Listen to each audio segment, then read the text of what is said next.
Hey book lovers, Victoria here and you're watching My Books and Me, and we're back with another top 5 Wednesday, although it's technically not Wednesday when I'm filming and uploading this. I'm still getting this video up in the correct week. So today I'm talking about bench warmer books, and these are books that have been sitting on your shelf and your TBR for the longest time. But these are essentially 5 of the books that I've owned for the longest, more specifically fiction books, and they're actually books that I still really want to read and I hope that I can get around to them. So yeah, let's just dive right in. The first book is The Pagan Stone by Nora Roberts. This is the 3rd book in the Sign of Seven trilogy. I remember getting this years and years ago, and the main reason why I picked it up is because it has the name Pagan in the title and has a triquetra on the front and on the spine. I picked this up during my Charmed phase, although I mean I'm still in the Charmed phase, but you know, when I was like getting into Charmed for the first time, I remember finding this in my local like $2 shop, like when it was like Cheapest Chips or Golo or something like that. They used to have this pretty good book section. I mean, it was full of books that like they weren't bestsellers or like from well-known authors. I mean, Nora Roberts is a well-known author, but not the point. Like they were sort of weird books that you probably wouldn't buy, but there was always a couple of gems hidden in there. So whenever I went, I'd always be like, Mom, let's get something. And yeah, this was one of them. And I didn't realize until I got home that it was actually the 3rd book in the trilogy. So I was like, well, I can't actually read it. So I was like, well, I can't actually read it. And it was only a few years ago that I managed to get the first 2 books from my local secondhand bookstore.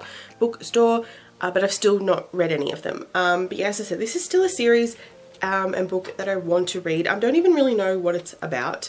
But yeah, I don't know. Book 2 is Just a Girl by Jane Carey. This is the first book in the, I think it's Just a Girl trilogy. It's about Queen Elizabeth I. I remember finding this back in high school in our high school's library. It was around the time I was getting into Tudor history. I was like obsessing over the Tudors and just falling in love with everything that the Tudor dynasty had to offer. And so I saw this in my library. I was like, yes, let's borrow it, let's read it. And I think I only read like the first couple of chapters in like the 2 weeks that I had it borrowed, returned it, and that was kind of it. And then I ended up obviously buying my own copy like a year later kind of thing. And again, it's just something that I've not read yet, which is weird because like I've been reminded of this book every time like a sequel came out. The 3rd book only came out, I think it was last year, possibly the year before, and I was like, I should really read this series, and I've still not read it. But again, this is one that I seriously want to get to in the very near future. I'm not going to say I'm going to read it next year, but you never know. Book number 3 is Frost Fire by Amanda Hocking, the first book in the Canon Chronicles trilogy. This is a spin-off of the Trill trilogy, which is one of my all-time favorite urban fantasy novels. I seriously loved that. So when I saw that this book was coming out, I had to have it. And I did actually start reading it back when it came out. I think I got like 5 or 6 chapters in and I just kind of put it down and got reading other things and just never got around to picking it up. I'd even like prepped to read this because I reread the Trill trilogy in preparation for this. It never happened. I've obviously bought books 2 and 3 in this trilogy, still not read them. But yeah, I'm annoyed because, and I'm annoyed at myself because like I do really like the original trilogy and I was really excited for this one, and what I had read of this was really good. So I feel like it is about time I reread the Trill trilogy, so maybe I'll do that and then dive into this and hopefully finish this trilogy and get it off my bench warmer list. The next book is Halo by Alexandra Adornetto, the first book in the Halo trilogy. So back in high school, while everyone was going through a Twilight phase and were obsessing over Twilight, I was really into Fallen Angels. I hadn't read like a lot, but it was like a genre that I'd started delving into and was really interested in reading, and it's still a genre that I really want to get into. So when I saw this, firstly the cover drew me in, but secondly what got me is because this is about angels. I don't think they're actually fallen angels, but angels nonetheless. And so when I bought this, I was like, I want to finish reading one of the Fallen Angel series that I started back in high school. So it was either the Fallen series by Lauren Kate or the Hush Hush series by Becca Fitzpatrick. And I've still not actually done that. You remember last year I was reading the Fallen series, but I'm yet to finish that. So this is just kind of sat unread because I really wanted to finish one of them. But I've heard really good things about this series, and every time that the sequels pop up on my wish lists, I'm like, I really need to read that. So fingers crossed that I can get around to this at some point soon. I still really do want to finish those Fallen Angels things off. I don't know if I'll ever get to it.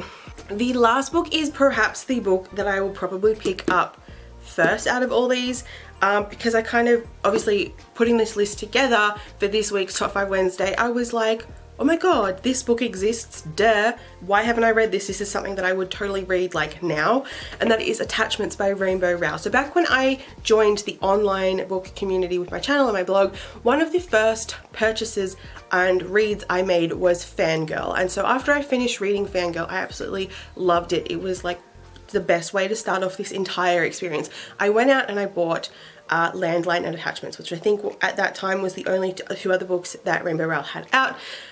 Thinking like I would read them because I really enjoyed Fangirl, and I actually did start reading Attachments. It's funny how most of these books I have started reading but I never finished them.